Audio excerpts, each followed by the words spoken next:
Hello, alright, you're listening to the Gritty Bowman, home of gritty bow hunting films, interviews, tall tales, and a wee bit of manly boasting. I'm South Cox, and you're listening to the Gritty Bowman. Hey, this is Corey Jacobson, and you're listening to the Gritty Bowman. We bone and raised outdoors, and you've been listening to the Gritty Bowman. There you go. This week on Gritty Bowman, we traveled to Tamarack, Idaho for the annual Northwest Mountain Challenge archery shoot, and we talked to Corey Jacobson, 7-time world champion elk caller, elk killing machine, and owner of Extreme Elk magazine, and most importantly, husband and father to 3 awesome kids, Isaac, Jesse, and Samuel. Young Isaac is quite the elk caller.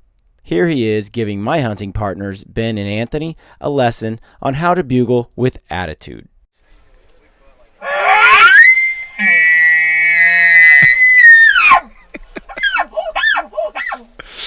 Oh, yeah, you totally have to give Ben a lesson. The Northwest Mountain Challenge was a total blast.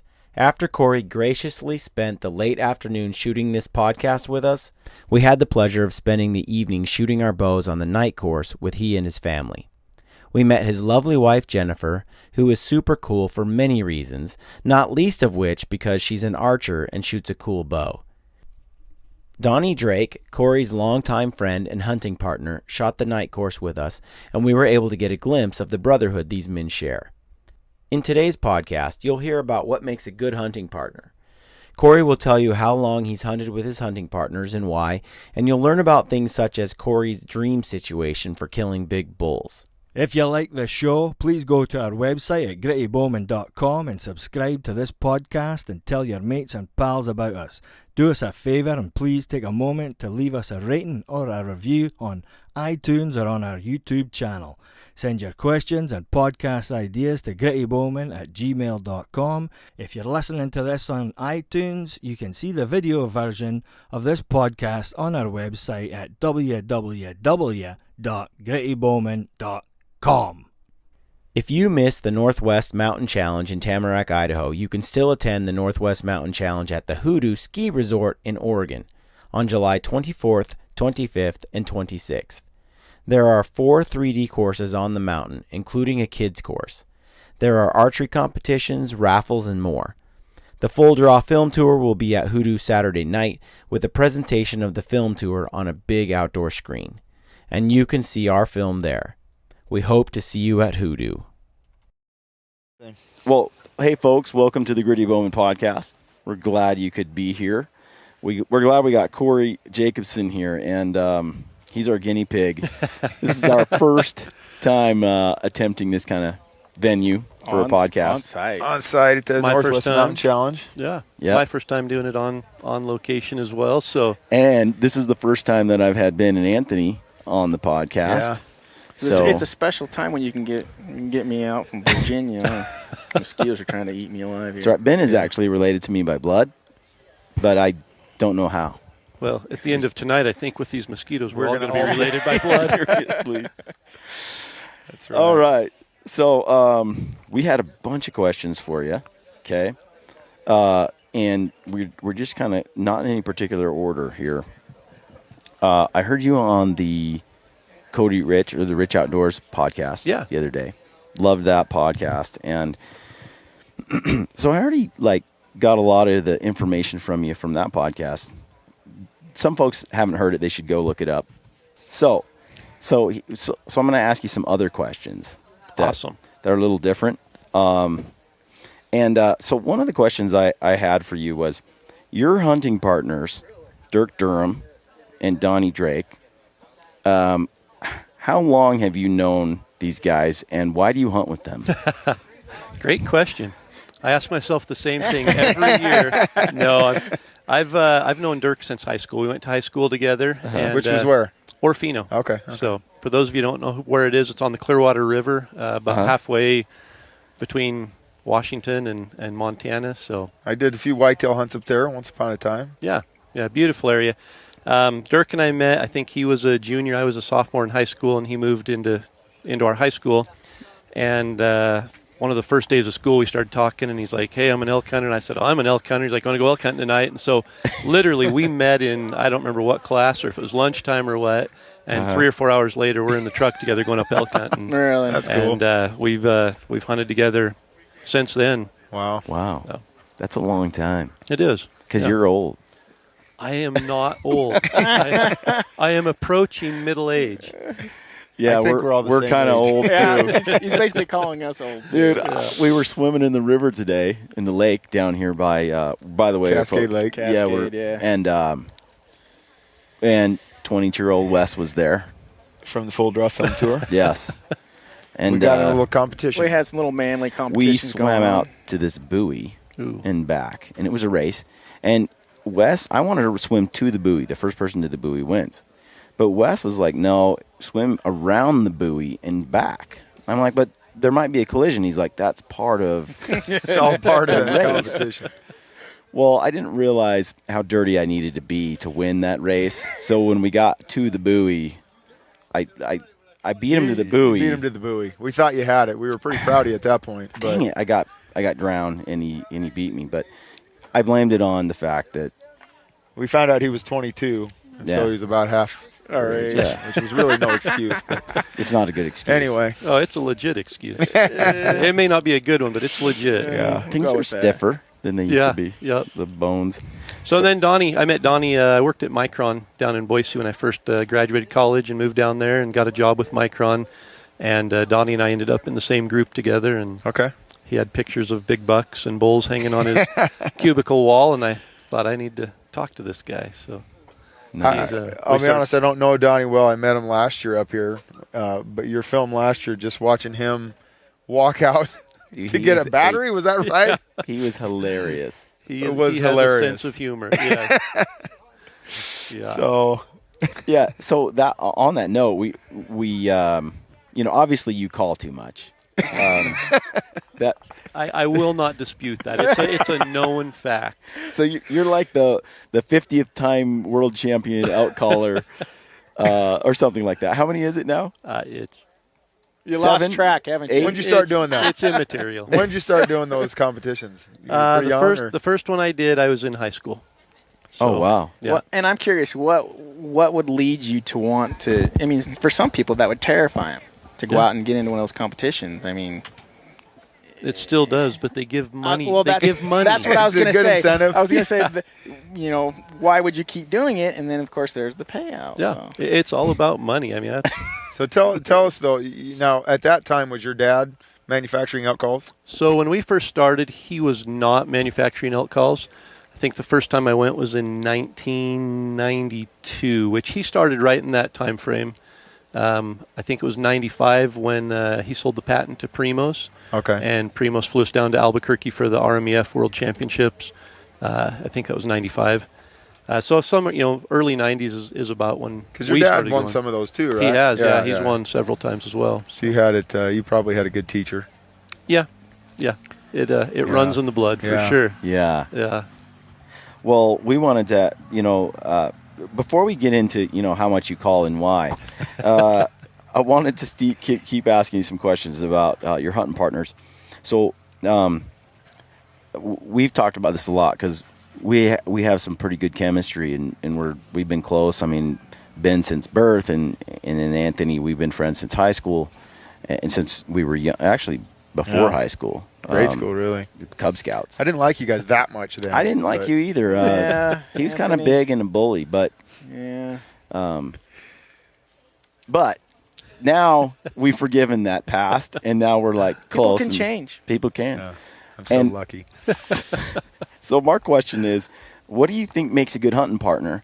What is it about you guys have gelled and stayed together a long time? Totally. And it's, I went through the selfish stage of, hunting with people, but going and wanting to be the first one to set up. We're racing each other as partners to try to get out in front. And pretty soon I look, and the guy I'm hunting with is moving up on the bull. And so I get up and move up on the bull. And all we did was chase elk off. So then I said, okay, I'm hunting by myself. And so I went out hunting by myself and had very limited luck. I mean, it would happen, but it was tough. And I had a hunting partner that was very unselfish one time and said, I'm leaving my bow. I'll grab the bugle tube, grab your bow, let's go. And I'm thinking, you're going to leave your bow at the truck? that means I have to shoot. And so, he put me out front. I shot an elk. The next day, I called in an elk for him, and I said, there's something to this teamwork thing. Yeah.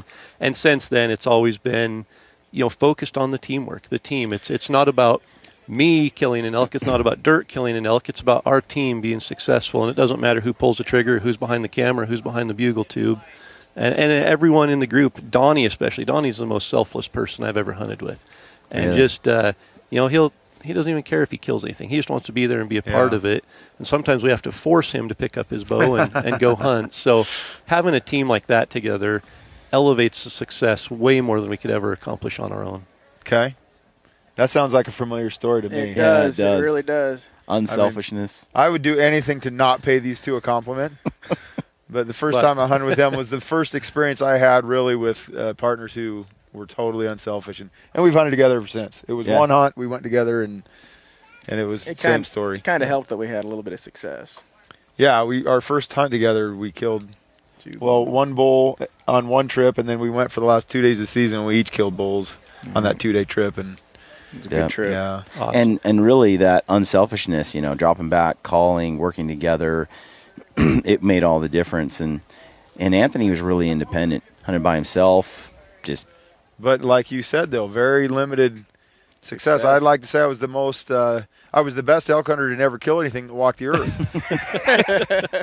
Because we get at all these bulls and call them in, but it was tough to get the job done by yourself. Yeah. Not that it can't be done. There's better elk hunters than me that do it, but it is. But calling, and that's, we'll talk more about calling, I'm sure, but for me, that's the thrill of elk hunting. It's the vocal interaction with them. Yeah. There are guys that are far better elk hunters than I am that spot and stalk and get it done. I cheat. I use calls. I mean, there is nothing easier about elk hunting than calling a bull in once you figure it out. But that thrill of calling the elk in and having a partner back 40 or 50 yards behind you to take the focus and the pressure off of that shooter out front, it eliminates, a lot of the things that go wrong during the hunt. Yeah, for us, it was an evolution. Like as we started hunting together, we realized, man, when we work together, we're really successful. Although we did have some occasions where some of us were less selfish than others. Why are you both looking at me? Man. No. I do remember this time, though, where we're like, after Ben was supposed to watch the elk while Anthony made a move on it. We got there to the elk, and I still haven't forgiven him for this. No. You were making a move on the bull. It was a 300 class 6x6. Nice bull, public land unit, over the counter, heavily hunted unit. Ben's the eagle eye. He's back in the eagle's nest watching. I watched him till he was gone. And he was gone for a long time. I'm not going to sit here and watch nothing. He went up over the end. We finally crossed the canyon. Bull over here. I'm going to go after it. We finally crossed the canyon. I'm a little bit out of shape. Yeah. He watched for all of about 60 seconds before he left. Whatever. Was the other bull bigger? He was a little ding. Dude, we felt betrayed. Because when we got there, I'm looking at this. We radio Ben back. We're like, Ben, where's the bull? He's like, I'm not sure. I haven't seen him in a while. So we keep He's trying to pull it off like he's still there, right? We keep asking questions, and finally he's like, I actually don't know. I left a while ago. I'm about to shoot this other bull. Whoa. The bull left way before I did. Yeah, he didn't tell us that, did he? No, he just left. You guys like to leave that part out. But anyway. But for us, definitely becoming less selfish and working together. And I think it really does play into the style of hunting you have. If you're calling in elk, teamwork works well. Totally. Have you done a lot of elk just lone bugling and calling by yourself? I have, and so there's times where maybe Dirk sleeps in, he snores really loud and doesn't get a good night's sleep, and so it's really hard to get him out of the sleeping bag in the morning, and maybe Donnie and I go out, or whatever the situation is. But there are times where we do split up and just like we haven't found elk, let's split up and all three go different directions today. Let's find some elk and then come back and meet at camp tonight and make a plan for tomorrow. So there are, and I love calling by myself. I love just the solitude of going and not hearing another bugle, not seeing another person for a little bit. But when it comes down to it, I want to be successful. And success is exponentially increased when you put a partner back behind you calling, or you put somebody out in front of you shooting. Yeah, absolutely. Yeah. But I like to hunt alone at times, and I've had mixed success trying to call by yourself, but you've got to be so much more aware of where that bull's coming in. And if you're back behind, it's easy. You're back there calling. You can dance around, move around. You're trying to pull that bull in front of the caller or in front of the shooter, and the bull is not looking for that shooter that's way out there. Yeah. Yep. We've found really even at times we've even had our shooter hundreds of yards in front of the caller. Yep. Where that bull is not thinking about somebody being out there. He's concentrating on that bugling that's so far away. Especially when you're on public land, which we do most of. We've evolved to where not the bulls, you start bugling, you'll get them to answer. Then we start moving in because they're not coming. They run. They just start. We get closer, they get farther away. Yep. So we stopped doing that, and we just left our caller back there. left where our they caller and let the keep shooter the elk talking. keep the elk talking, let the shooter go in. That it seemed to work. I think we've that's had a lot of success that way. That's how we did that one. You killed for those you. 2 bulls that way. Yeah. I want to know though, so when I don't have a world champion elk caller as a partner by any stretch of the imagination. Dude, do I have to enter to show you how good I am? No, I want to know though. So, is there a difference between someone who is great at calling elk and someone who is great on the competition stage? Yes. Okay. What is that? I mean, why? Expand on that. I've had the privilege of hunting with probably 7 or 8 world champion elk callers. Okay. And there are some that are phenomenal elk callers and phenomenal hunters. And there are others who are phenomenal elk callers but don't get it done in the woods as often or as consistently. What would you contribute that to? There's a difference between being a good elk caller and being a good hunter. Okay. And I will take someone who doesn't bugle very well but knows when to bugle and knows how to hunt over someone who bugles incredibly well and doesn't know how to hunt. Fortunately, I have Donnie and Dirk who both bugle really well and know how to hunt. Well, that was my next question then. Yeah. Who like of your group, who is the money caller? That's what I want to know. In the elk woods. Is it all 3 of you? In my opinion, there is no better elk caller in the world than Dirk Durham. Hey, by the way, folks, Donnie is in the background saying Dirk, Dirk. Yep. That's cool. Dirk is. That's cool. Dirk has an authentic sound that. So I'll give you. I may have shared this on previous podcasts, but I'll share it here because it's a cool story. Dirk and I competed in the men's division for I think 3 years, and in that time I think we were first, second, third, first, second, back and forth. And in Portland one year I won the men's division. Dirk got second by like 1 point. And he's like, I am so sick of losing to you. And I said, well, I'm sick of competing against you. And he's like, one of us needs to go in the pros. And neither of us, I mean, I was a college kid. He was working at Les Schwab. Yeah. And I said, well, what do you want to do? He's like, I don't care. Go in the pros. I'll go in the men's. So I went in the pros the next year. He went in the men's.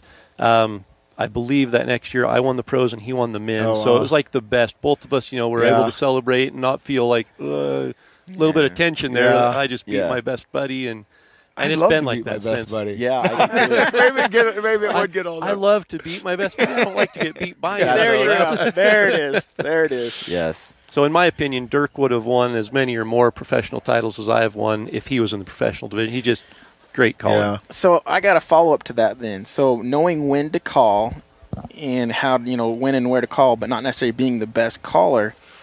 Can you relate to that, Ben? Is that where I'm going somewhere. I can because I'm not. I'm not the best sound like we talked before. I've got just a one sound that I can do. I'm not very range is nothing. So, but I've kind of gotten, and I was pretty self-conscious at the beginning. When we first met Anthony, he could call. Me and Brian couldn't.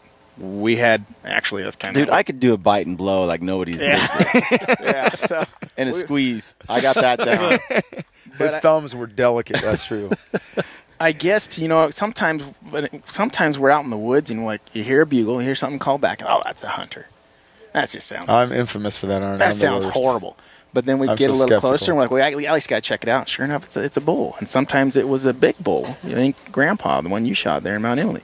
So That could have been confident. I'm not great, but that kind of makes me feel a little better. Going out there, when I hear a bull sound that's horrible, I'm like, well, I can make that Well, sound. and I I can tease sound like Ben that. because he's not a great caller like you're saying, but he gets bulls in. Yep. Calls bulls in. And that's why I was asking you that. Yeah, and it really, I feel it comes down to not the clarity of the call, not the necessarily. I think there is some of the note that you hit does play a difference in it, but the emotion you put into it, knowing when to call, and we're aggressive. So when I'm talking about my calling situation, it is in the bull's face. It is trying to make him so mad. He's like, I am so sick of getting pestered by this bull every time I try to say something, they cut me off like they're the king of the mountain. Yeah. I'm going in to teach them a lesson. Yeah. And so we get in their face, and I think when we do that, it's important to put that emotion into our call, that we're calling him out, and hit that high shrill note that pierces his ears, and he's like, Yeah. you know, that trigger just trips. I can kind of get high, but I can't get loud. Yeah. So That sounded bad. Yeah, I know some people that get high and loud. So. there you go. Oh man, yeah, that's pretty interesting. So Ben has gotten better though, Progress. and I do Progress. think intensity or emotion, that even if you don't sound that good, Totally. that has a huge.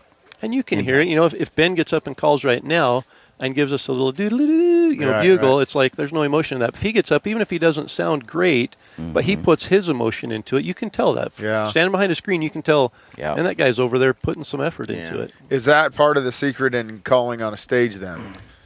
There are some people, and I've fought the argument for a long time that, that sounds pretty on the stage, but it'll never work in the woods. I call the exact same on the stage as I do in the woods, as far as the sounds that I make. You know, obviously I have a routine on stage, and I try to touch on the different sounds that I want to hit, but I don't change anything. It's not like I tone it down in the woods. It's not like I make it pretty for the stage. I want to sound like an elk in both situations. Yeah. That's the goal, and hopefully the judges know what an elk sounds like, and they're thinking that sounds like an elk. That's my goal. So you do. Forgive me, but I've never been to an elk calling competition. Yeah, me neither. You do put together. I don't know what you call it, a routine, right? You're going to practice that, and you're going to put it together on. Yeah, there are some callers who have like the musical sheet music holders that they attach on their bugle tube, and they will bugle holding onto it with the sheet music right there in front of them, saying loud, drawn out, long bugle, lip ball, whatever. And Do you do that? You've done it. I've done it enough times. I kind of keep the same routine. Okay. But I have it written down on a piece of paper, and I study it a little bit. And Cool. Wow, that's serious. I keep wanting to go. Yeah. It just hasn't worked out. I know. But I've never been to one. I'm always curious about it. Yeah. So I have another really deep question that the world wants to know. that always scares me when a question's prefaced like that. So we had Jason Phelps on the podcast, like our second podcast, and we asked him in that podcast, who's a better caller, you or Corey Jacobson? Now, I hope he said him. I think the record speaks for itself. No, we were actually giving him a hard time, and he said he wouldn't answer. Yeah. So, but like I said, I think you won more than him. So I think Jason, sorry, but Corey is better. So going off of competitions, I've been doing it a long time. The first year Jason Phelps showed up, I turned to Dirk and said, "We're in trouble if he goes in the professional division." He was in the men's division, and he did well. Other than the fact that you could hear his heart beating in his high note, I promise you could. It hit that high note, and you could hear the. And I was like, his heart rate's at 145 right now. You could hear it. Nerves. His nerves. He came back. He's like, "I'm finding a garbage. I got to throw up. I need a garbage can." He was so nervous. Dude, that is awesome, though. I mean, it is nerve-wracking getting in front of people like that. Even getting in front of 3 or 4 people's nerve-wracking. Yeah. To get up on a stage where you can't even see the crowd. You got a spotlight on you, and the judge, the MC sitting there saying, "Contestant number 1, bull sounds, please." And it's like, okay, I got to do this. Demand. And you bugle and get the first one out, and it's like you take that deep breath, and then you look, and all these cameras are right there. And it's, oh, wow. I mean, I've been doing it for 20-some years, and I still get so nervous my hands shake when I get off the stage. Well, when we asked you got to Ben, be a little bit better, though, with the nerves. That's a long time. You got to. I don't know if I am. when we have an elk come in and Ben is got the cow call, there's this fear in his mind, like, is the cow call going to come out or just some air going to come out? Wait a minute. Are you speaking for me or for you? Okay, those years are past. Okay, thank you. But we've kind of both experienced it. It's like, okay, pray I'm not this saying works. it hasn't happened. I'm just saying nowadays I'm not too worried anymore. Yeah. You've had a lot more practice, though, since you moved to Virginia, and you just fly out to help us every year rather than get to hunt. I get to do a lot of calling. Permanent I'm not caller. shooting all that much anymore. That's going right. to change this year. But. So back to Jason Phelps. First year, he had some nerves to deal with. This last year, he found a way to at least control him a little bit. Yeah. And he will win a world championship in the professional division. I have no doubt. He's one of the top 4 to 5 callers I've ever heard. Wow. So. Yeah. That's high praise. Yeah, That's there you cool. go, Jason. All right, fine, Jason. I would hope that he would think he's a better caller than me. It's a competition, so confidence is everything. You got to have that. Yeah, like absolutely. Michael Jordan, what did he say? Like he didn't think anybody was better than him. It's part of that whole thing. So, do you have any other questions there? I had another question about decoys. So I heard you were saying that you like the heads up decoy because it's a little easier to pack around. Totally. Tell us some more about that. Like why? Because Wait a minute. Describe it, though. This is kind of a selfish question because we're going to hunt on what looks like the moon this year. Yeah. We're kind of hoping that the decoy will maybe be a game changer in some of these wide open areas, or at least help. No trees. But like I heard you talk about how. No, and I've hunted right up there where you're going, like up Lightning Creek. Oh, sorry, Anthony. I'm like, did he really just do that? Here's the GPS coordinates. I was, as soon as Brian mentioned this, I'm thinking, is Brian going to screw up here? We're going to definitely have to delete this part. So This is live, right? so you two actually had a little exchange before this happened. So Before the did. cameras Off came camera. on. Yeah. So in confidence, Corey kind of does know. So Corey, without saying where we're going, By the way, Lightning Creek was a completely everyone's running to Google Earth right now. Lightning Creek, where? So decoys, and we've had very mixed results with it. Okay. I have hunted in Arizona and used them where the bull comes running right in and stands at 10 yards looking at it like. I've seen some footage, I think, of that, right? And then we literally picked up that decoy, walked out in the meadow, called to another bull, set the decoy in this very similar situation. Elk got to 200 yards and saw it, and his eyes got big, and he whirled and ran straight away. Like, what did we do different? We didn't do anything different. The setup itself wasn't, you set out in a big open meadow. Was it similar? So it wasn't, we had, the bull was in a meadow, but we were set up in some sparse timber. Gotcha. And that's how I've found that we've had the best results is getting it where the bull has to come closer to get, he sees something that catches his eye, but he has to come closer to fully get a good not look. necessarily out in the middle of the open anymore. So when we're on the face of the moon, or it's really rather the face of the sun out there. Find a patch of brush or something. Yeah. Yeah. But and that's, all they need to do is when they hang up, they're usually wanting a visual confirmation that, hey, there is an elk there. They hear it. They don't have the wind in their favor, so they can't tell. If they can see it, they're like, 2 of my 3 senses are saying it's elk, so I'm comfortable coming in. And if you can give them that visual, even if it's just a head just sticking out there, flash it out there and then set it back down, that bull, a lot of times it'll break him loose to come in a little closer. Anthony's done, he carries an antler around, an elk shed to, whack on trees and stuff and to rake with. And I think because it makes him feel When we're more not manly. backpacked in. I don't backpack in with an elk shed. Big old set of sheds, rattling. No, but ironically, I have used it quite a bit out a tree. He stuck it on his head. I have walked toward him. It's stupid. Everybody's gonna laugh at me here, but I have been busted by cows and thrown that up and bent over and walked and had them just watch me walk by and go back to feeding. Yep. So it is. It's a visual. Handy. If you can keep the wind in your favor, you don't have to sound just like an elk. You don't have to look just like an elk. But if you can fool their senses just enough to drop their guard and buy some time. But with the heads-up decoy, we've had it before where we've mounted on the front of a bow and literally walked by with an arrow on with a cow and a calf 10 yards away, and they just went right back to feeding. Yeah. And we don't look like a full-body elk. It's just the head of it on a bow as a stinky 6-foot-tall guy goes walking by, and it fools an elk at 10 yards in the open. That tells me that there's something to it. Yeah. That is cool. So I guess I need you to buy that for this season. Work on that. Yeah. I can probably hook you up with one. So, if you had all the, if you had your choice, what is your favorite calling strategy, technique, event that happens on an elk hunt? Like, what's your favorite thing to happen, and how do you do it? Favorite situation? Yeah. Like elk hunting situation. If I could pick one situation to insert myself into during elk season. That's the one. Yeah. 1 o'clock in the afternoon. A bull bugles from his bed 250 yards below me on a bench with the wind coming up off of that bench. That is ideal situation. You sound just like Anthony. Really.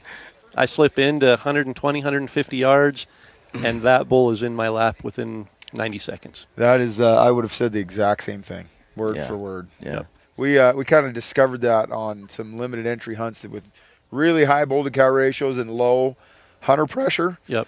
But goodness, anyway, we just found that same thing, that middle of the day, they're bedded, they're not leaving, they're not going anywhere, they're very they don't want to be bothered in their bed. Yep. And you get that bugle. All they got to do is give that location away once. And you make a lot of times. And it might take a half hour for them to bugle one time, and it might be that weak little. That's a lot of times what it is. Yeah. And a lot of times we've had them, they're wanting to come before we've even made a call because they can hear our approach. Yep. And they're so mad that they want to come in at that. Totally. That's funny. That's interesting. Yeah. Well, that's cool because that's the way that the first time we did it together, like, because a lot of times in the past, Ben and I especially, we hunted in the morning because that's when elk are moving, and then we went to camp and laid down. Yeah. Then we went back and hunted the evening. Don't get me wrong. There's nothing like a nap at 1 o'clock. Yeah. During September. It is the life. I got to admit, like, there's not much better life than that. But we've morphed to doing that, up on the mountain instead of coming back to camp, if we can. But we're now hunting from morning till dark. I mean, there's always a time to kill an elk. Totally. And the afternoon has turned out to be really good. Well, it's what it is though is you got to have some faith in that technique because not every bull's going to answer from his bed, right? When a lot of times you got to try and you're just know that it's going to work. Yep. Yeah. What do they call it? Shock gobble? Yeah. Like with turkeys? That's how I see it with elk. It's like, I remember we were in a unit here in Oregon. And all we did was get in the rig and drive down the road, bugle. Drive down the road again, bugle. Just in the afternoon. That was so unlike anything we'd ever done. We just had some friends that were really successful doing that. Oh, what the heck? Let's give it's this the middle of the afternoon, and Anthony's like, the goal, Brian, is just to get some bull that's like that just sounds off because he just got. Yep. But usually, and that's my calling strategy is finding that one bull that one day, and we call it he's ready to die. Yeah. And we just want to find the bull that's ready to die that day because there might be 10 bulls in that draw, and none of them are talking but one. Yeah. I want that one bull. Yeah. I'm a 3-point shooting team. I'm living and dying by the 3-point shot. That bull's got a bugle, or I'm going home with an elk in the back of the truck. Yeah, that's kind of how we figured that out too. So, all right, so that's your favorite. All right. So, what about, do you spot and stalk very often? If I have to, yes. But I will wear out my bugle before I actually set it aside and I'm like, all right, it's not working. Does that that's probably what leads to notes on your windshield, I'm guessing. Yeah, there's, Sorry, am I touching it? I actually. That was by the way. That was classic. That was on the film in the Full Draw Film Tour last year. Excellent film. Loved it. Thank you. It was a great film. So we were kind of disappointed because we don't see one this year. What the heck happened? Donnie's over there laughing. Is this why Donnie didn't want to come on here? He was dodging a question there. I'm not going to throw Donnie under the bus here. Did someone forget to push record? Because that's happened before. What? So we talked about hunting partners and how important it is to have a hunting partner. Right. And there is still a little bit of that wild horse in me that pushes pretty hard. And Donnie sent me a text at about 11 o'clock in the morning and said, I haven't heard your bugles for an hour. You must be a long ways ahead of me. I'm heading back to camp. And I killed an elk 3 hours later. So I get in that mode where it's kill mode. It's the last day, pressure's on, and I am flat out going. And sometimes, he's still in the, hey, I'm filming. I got to stay, behind. And, it's, I get a little selfish and a little too aggressive and motivated, and sometimes I leave my partners. So you killed one then. Didn't get it on video. Didn't get it on video. Yeah. So we actually. You were trying to make another film. So Donnie went with us on 4 hunts and filmed. Didn't even hunt, just filmed 4 hunts. Oh wow. We got some incredible B-roll. Incredible. I mean, really good stuff. But we didn't get kill shots. Yeah. Yeah, it's We've hard never to make done a that. film. Yeah, that's like our MO right there. We got a lot of bugling action of us, but Hopefully we'll have one next year too. Well, we've been trying to get the actual shot on camera, but yeah, that has been a major struggle for us. Achilles, we just can't get it done sometimes. Well, in Donnie's defense, in Montana, he took us to the top of the mountain and dropped us off, and there were bulls bugling across the canyon. and he volunteered to drive the truck back down to the bottom so we could hike down through, and I shot my bull on that hunt. So he selflessly went and got the truck, and we didn't have a camera guy with us. So So I noticed Donnie, maybe it's just because of the movies you happen to have put out that I've seen, but is Donnie behind the camera more often? Yeah, I think, by choice, I think. That's we have to really Brian's push. behind the camera more often than It's because I'm immensely talented. And that's, with the camera. We turn to Donnie. It's actually because he's not a very good shot. Which leads me to the next question, which is not true, by the way. Of your team, who would win in a 3D shoot competition? Man, I'm Corey. Drake. I am not Donnie's one saying Corey. Yeah, no, it's anybody's contest. I kind of was thinking more along the lines of which one of you is money when that elk comes in. Because I got to admit, Ben's killed fewer elk than us. Ben's probably the money shot. Ben's the worst shooter on the 3D range. He's the worst shot of the three of us. By far. By far. We got to take into account that I haven't actually had a tag in how many years now? I know. I'm not putting you down. I'm just saying. I was in the lead there for a while. Yeah, but he is like ice in the vein. I got some ground. Yeah, that's like it was a form of a compliment. Ben. Okay. Yeah. All right. Well, it really did. Like, you go shoot with Ben and he's all right, but then you go in the woods and heart shot, and there is a difference. I've got a buddy like that from Tennessee that you take him to an archery course and he's mediocre. You put him out in the woods and stuff just dies. And that's, and that's I think in our group, I've watched Donnie miss an elk 4 times in a period of 24 hours. The same bull 2 or 3 times.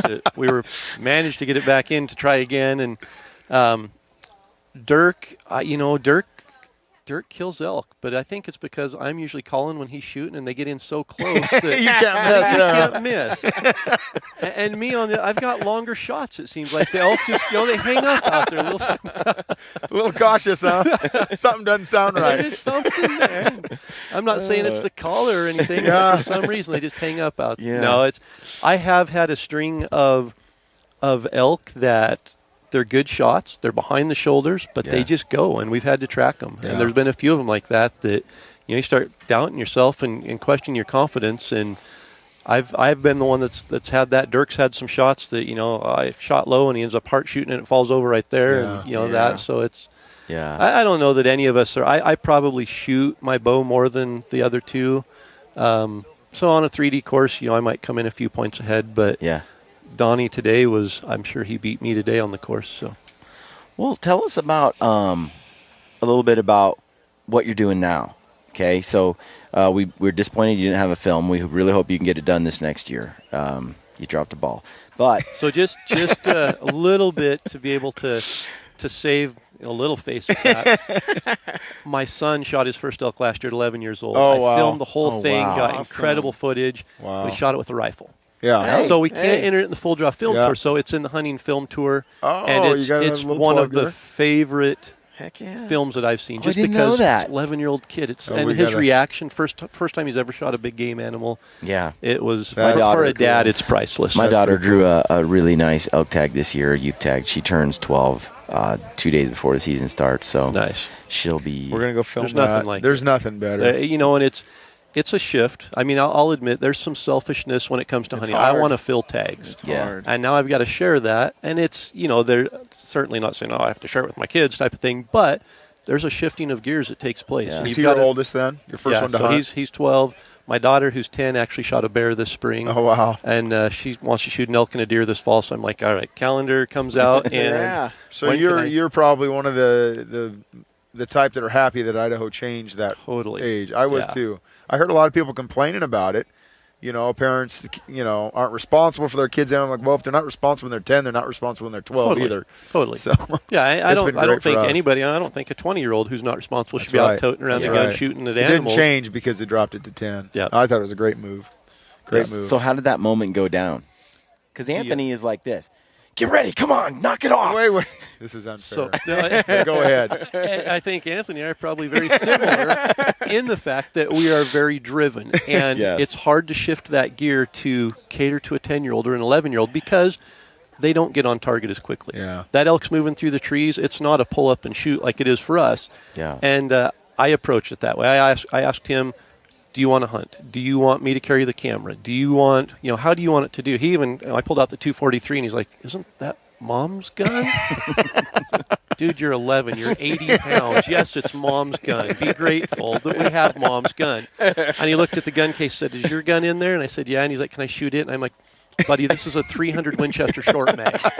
It's going to lift you off the ground. Yeah. And it did. His first shot, he's on a stool on a dead rest, and he shot, and it lifted him 3 steps back. And I thought, here we go. The tears are coming. Yeah. And he turned around with a grin and said, can I do it again? Yeah. And he shot a 2-inch group, 3 shots at 200 yards with that, and I thought he is dialed in. Good for him. And I'll share with you. So did he shoot that elk with that?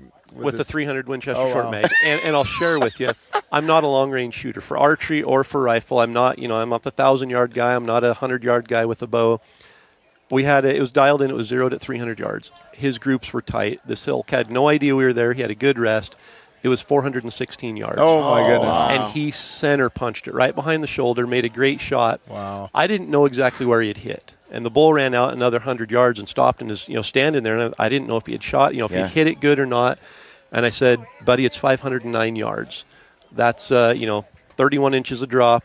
You're going to have to hold about 12 inches over its back. He dropped it in its track at 509 yards. Both shots right behind the shoulder on opposite sides. Oh, I can't do that. I can't do that either. No. I missed a coyote that was sitting still at 300 yards with the gun zeroed at 300. And so he's that's neat.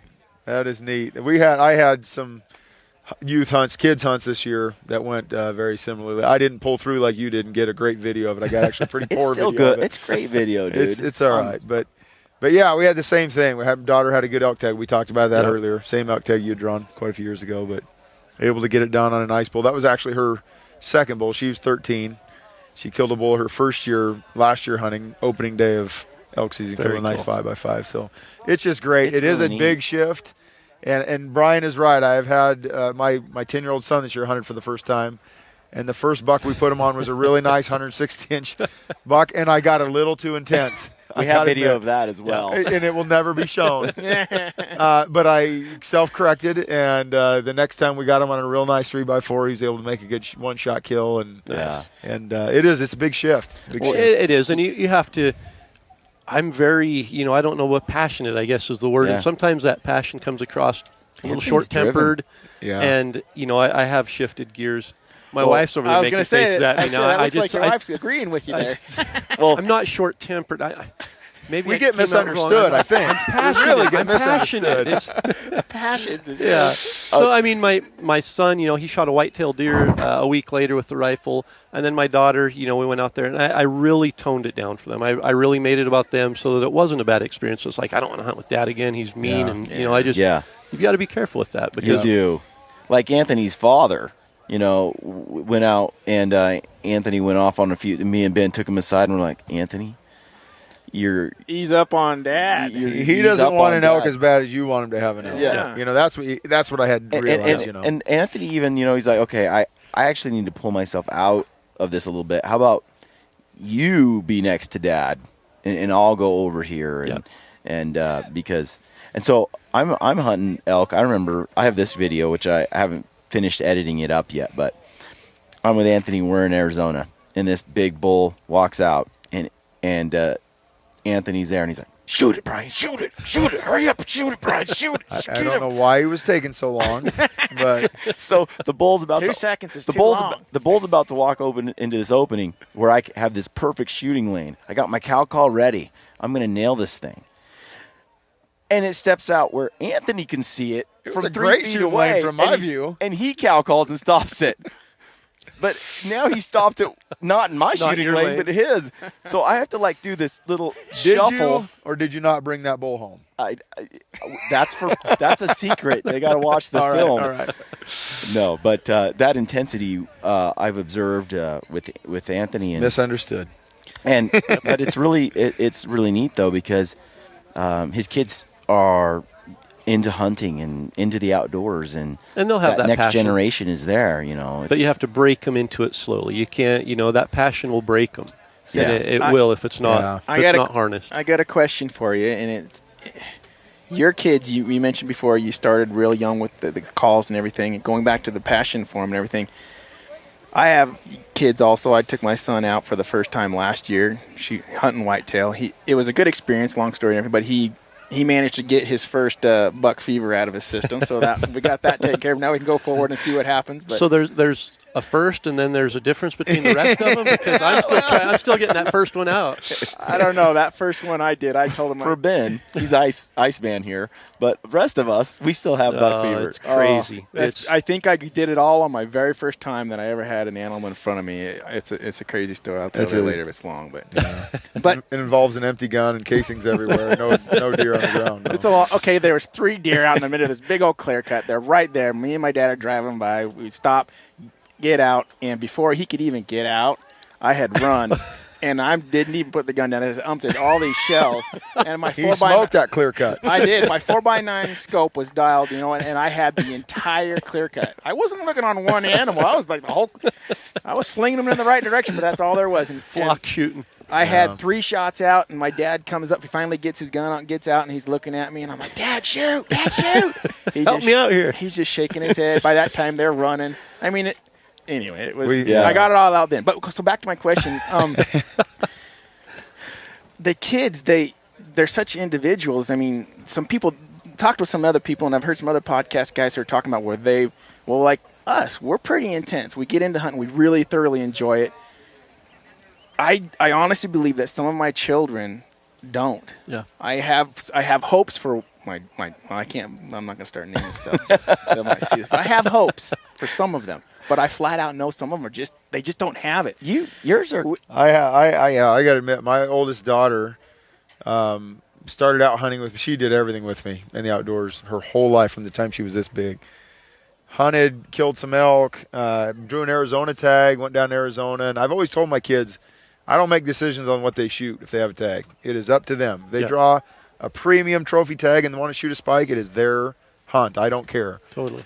So we actually left Arizona. She didn't kill a bull by her choice. She could have and didn't. And but I was too intense with her. And we both drew an antelope tag the year we left Oregon before we went to Idaho. We burned up all our points we'd had for a long time. And on that hunt, she actually threw her bow down the day before the season and didn't hunt one day because I was a little too intense about her practicing. and so I failed her as a hunting father. I'll be honest. I'll throw that out right now. The introduction wasn't. She does not hunt anymore. She has no interest in it. My second daughter never did, but you're right. You can ruin them. Maybe she would have gravitated towards it, maybe not. But I was too intense with her for sure. And my son, same thing. The oldest one, he's been with me. He was in a turkey blind. I shot a turkey when he was 2. He was in an antelope blind when I shot an antelope when he was 3. I mean, he's been there and seen it and ate it up. Yeah. The other 2 haven't had that same exposure, so they aren't as passionate about it. And my daughter, same thing. I leave it up to them. Do you want to hunt? I'm not going to force you into it. I'm going. I would love to take you, but we got to practice if you're going to. And my daughter this year just came and said, Isaac shot a deer and an elk last year, right? And I said, yeah. And she said, I want to shoot a bear then. Just to be different, to have her own unique story. Yeah. And the one-up, well, I'll get to that in a second. But we went out there. She shot the bear. She was super excited. She walked right up to it. She grabbed it. There was no hesitation, anything. She helped skin it, quarter it, the whole thing, packed it out. But the one thing, I videoed that one as well, and I walked up to her after and I was like, so what do you think? And she said, I'm just happy I shot a bear before Isaac did. And so she did. It was, I just want my own unique story that, I don't have to follow in Isaac's footsteps. That's cool, though. I mean, I can relate. Yeah, it's pretty neat though. You definitely can tell who has this intense drive for the hunting and going out and doing it. I mean, there are people that'll enjoy it and go out and do it, but I'm specifically talking about us, guys. And I don't know the difference. I mean, is it ego? Is it we have to do it? We have to. I don't know though, but you know what? I felt that since I was 5. And that's what I'm it was talking just about. in me from the time I was a little kid. Yeah, I don't know. Like my daughter, she wants to hunt. She got a bow. She's shooting a lot. She's really excited. She got her tag. She's still pretty young, but she sees me doing it all these years. And I asked her the other day, I'm like, so, honey, I mean, how are you going to feel about killing another animal? You're going to put that on there, and are you going to cry? And I was just kind of teasing her a little bit, but I was kind of curious what she's going to say. And she's like, no. And I was like, well, I mean, it's a big deal. She's like, all I do is think about the steaks, Dad. I just think about the steaks.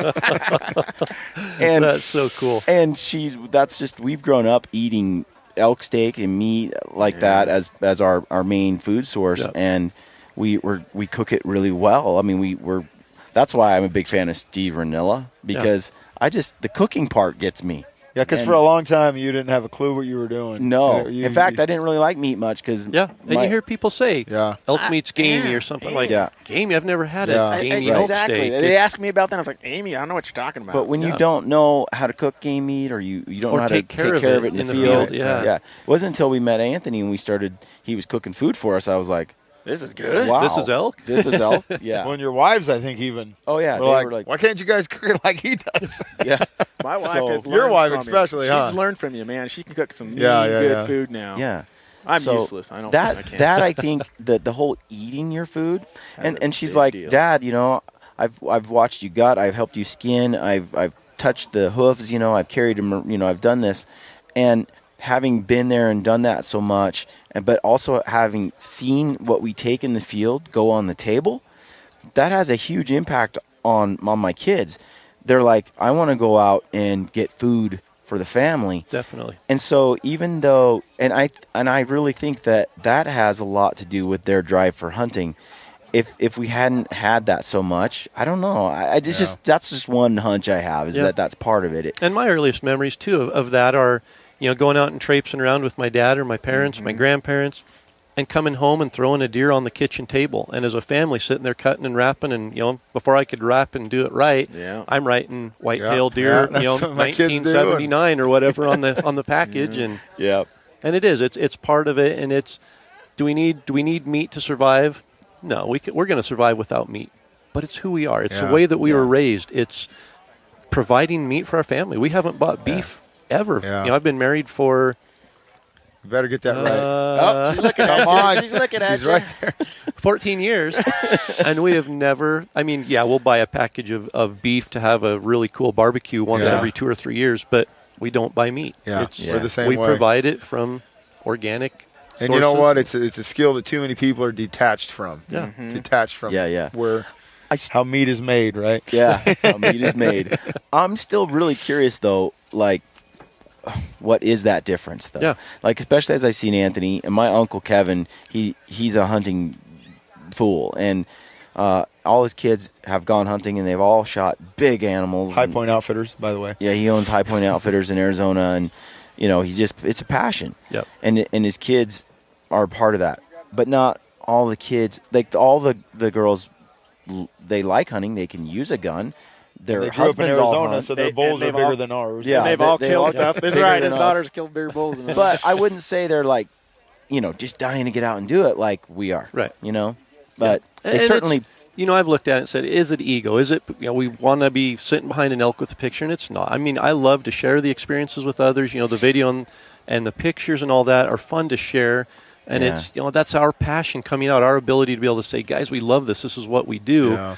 Yeah. But I grew up in a logging community, and there are guys there that could hunt circles around me or anyone I know that have their whole shed filled with 300-plus bulls from every year, and they've never taken a picture of them, and they won't even let people go in and look at them. They're embarrassed to say, I shot another bull this year. Wow. It's not and it's not like they're outlaws. It's not, they just hunt because they fill their freezer, they're successful, and they're driven. And Yeah, we're kind of hoping that, as we go through, Gritty Bowman and we keep making films about hunting, that we just get a lot more people, not necessarily out in the field hunting, but in support of hunting, aware of hunting, what it brings to the table in terms of conservation and in terms of lifestyle. And that's all my turn to give a plug to Gritty Bowman. Now, we watched the film on the big screen last night in Boise for the Full Jaw Film Tour, and my favorite film. My wife turned to me after yours was the first film on the reel, and she turned to me and said, I've been coming to the show for 5 years. That's the best film I've ever seen at this show because it's raw. It tells the story, the emotions. Anthony's dad, Anthony breaking down and crying like a girl. It's out. It's out. That's the emotion. He's a real person. We're real people. We have, a passion for something, and to be able to share that and have that come out on film.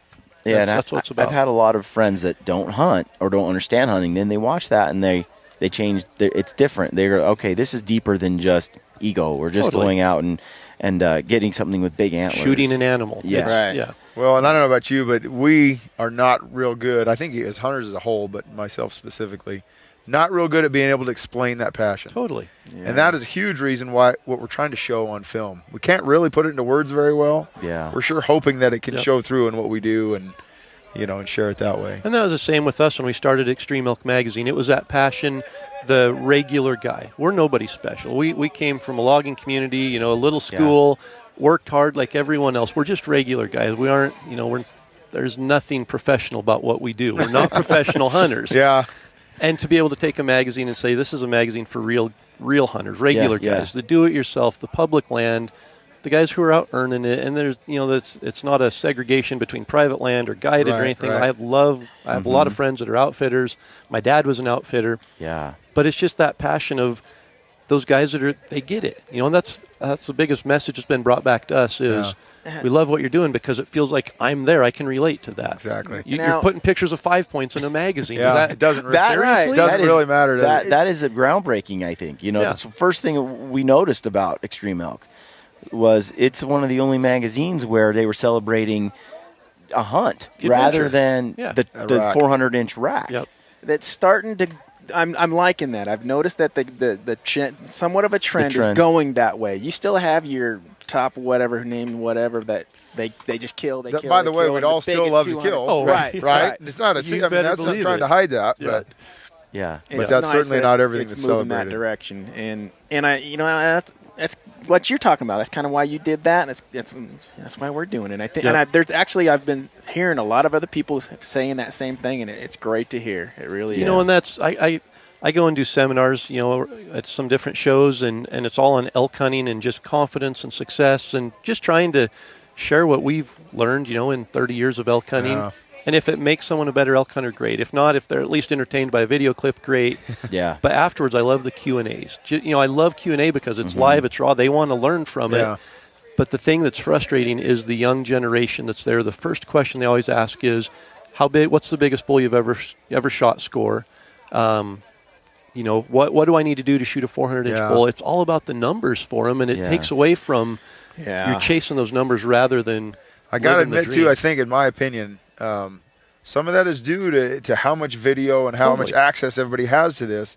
A kid coming into this or a new hunter, all they know is what they see, right? Yeah, they totally. see guys killing big bulls. That's typically what you see. Yeah. Which is all the more reason, though, to celebrate the hunt the way you do it in your Absolutely. magazine. I said on our film, we were talking to some guys after the show last night, the bull my dad shot in Utah, if that happened to have been a spike bull, the same thing would have happened. Same Exactly. reaction. Yep. Exactly. It happened to have been a bigger one, but it didn't matter. We were out to shoot a bull that morning, Yep. and it didn't, it was pure luck that it happened to be a nice one. It was too. Corey, we want to thank you for coming Yeah. on. Oh, and- absolutely. Giving us some time, man. Yeah, we'll let you go back to your Family. Yeah, we're wife going to do and a family. Yeah. night shoot. we're I gonna guess go we do a might little- shoot together a little it'd be bit fun. tonight. We'll get some video of that, put it up.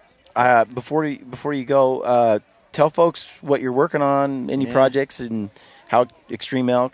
We've got Elk some exciting news coming out here in the next 3 or 4 weeks. Oh, you're not wanting to use our forum to announce that yet? Is that what you're saying? We aren't ready to announce it yet, but it will be exciting. Cool.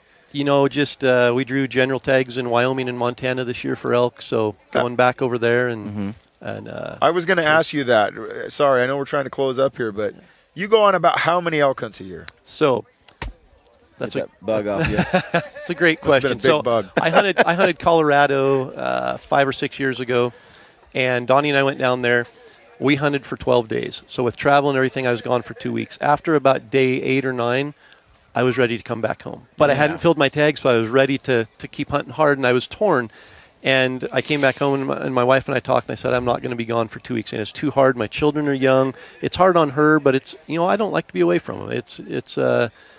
It's elk season. It only comes around once a year, but after about 8 days or so, I start missing my family. So I'll go on 2 hunts now. I'll go for 8 days. I'll come home for a week or so, and then go for 8 days. And that gives my wife a break so that she's not home with 3 terrors tearing up the house and not listening to mom by the time I get home. And gives a break in between. So I try to hit 2 elk hunts in September. So a lot of times that means 2 states then?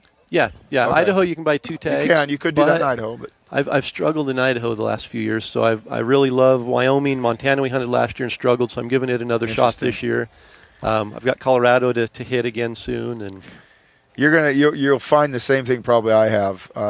My kids are just a little older than yours, I think, on average. But as much as I love to be gone hunting, of all the worldly things I do, it is my top love. But missing my family and the stuff my kids are doing, they're playing sports a little more now, and it's the only thing that makes me want to not be hunting. Totally. And so it's a big tear right there. And I've tried to explain it to my wife. I'm like, it's the most impossible emotion to explain.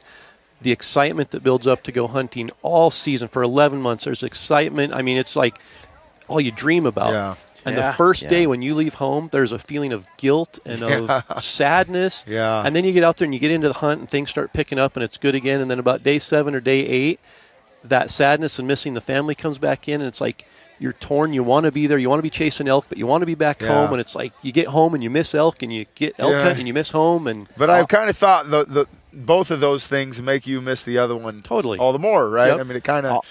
I thought Anthony was impervious to that. Really, like it was a shocker when he first. He started saying, "Guys, I miss home, and I want to get back for my son's game." And me and Ben are like, "Who is this person? Like, what have you done with Anthony?" He was worried we were going to be. No, dude, we're going to be pissed at him. Like, we have a crazy plan for this Go home year. and see the kids, games. We have a crazy plan. We're backpacking into Idaho this year, and I'm going to backpack out at night by myself to go see my son's football game and come back in the next morning, and I think I'm doing that twice. Yeah. Nice. But you only have your kids at that age once. Right. And it's important. So it is. It's weird how it conflicts with the hunting scene the passion that we have, but And you see it in the industry. There are those that sacrifice family or don't have a family because this is their passion and it's what they do. Yeah. And for me, family's first. That's family's number one. And I've always told my wife I will give up elk hunting if it comes to that. It would never come to that, and she knows that. And I say that you shed a few tears, but you'll do it. Yeah, she's like, yeah, whatever. You would never do it. I'm like, I am telling you in all seriousness, I would do it. I know I will never have to. You'll never ask me to do that. I have that much faith in you, honey. Yeah. But I'm telling you right now, family is number one. During September, it's questionable. She may, say, am I really number one still? And she's obviously supportive of that, though. Totally supportive. Yeah, and that's great. That's what makes it enjoyable. Well, yeah, I mean, Extreme Elk. I mean, it's a sweet magazine. That's good. Thank you. And it's it's going. It seems like it's going very well. I mean, it is. We're loving it, and it's the message. Our message is getting out and it's resonating because it's everyone else's message. Yeah. It's not. Yeah. It's not Good. forced. Well, thanks, man. Sweet. Right. Thank you. Good? Thank you. Appreciate Appreciate it. Thanks so much. You guys are awesome. Appreciate it. Oh, thank you. This is Ty Stubblefield, and you're listening to the Gritty Bowman. Gritty Bowman. Good luck on your hunts and stay gritty.